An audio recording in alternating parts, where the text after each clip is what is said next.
Well, it takes a lot of good play. I mean, in this day and age, I mean, every match is a tough match beginning on the first day of the tournament. So you've just got to hold your form for over a period of nearly 2 weeks and be lucky with the draw, lucky maybe with the weather. Well, it's 5-set matches. You've got to win seven of them over a 2-week period, and you sometimes get involved in some really physical battles out there. So if you come into the Australian Open underprepared physically, you ain't going to win the title. A lot of luck and a lot of good calls. And it takes a little dedication to get to a final. And it's once you get to a final, it's a 2-horse race. So and I always tried to keep myself in pretty good shape. So with the heat out in Australia, I like playing out here.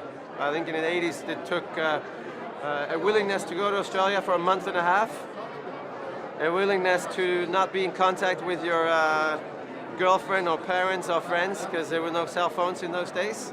And then of course you get home to the hotel and the time change is wrong, so you don't speak to them for 5 or 6 days. A willingness to be able to focus without being covered in the media, because there wasn't too much media from Sweden coming down here. And then at Melbourne Park, I think a willingness to suffer through the heat, bring your warm clothes for the cold, rain jacket, and not knowing when you're playing. 11 in the morning, 11 at night, just be flexible.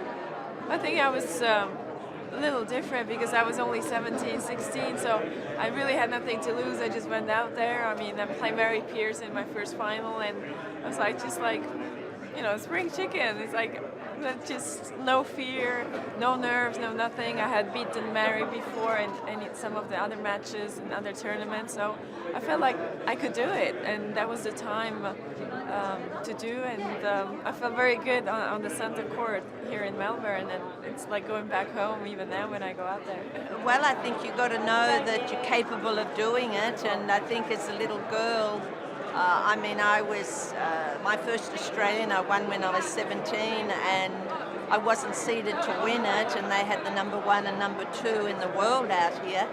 And all of a sudden I became a star overnight, sort of beating Maria Bueno in the quarterfinals, and then you were sort of there, and then you were made. And these guys, Laver and Emo and Fred Stolle and all these guys, I worked with them and trained with them, so that helped me tremendously.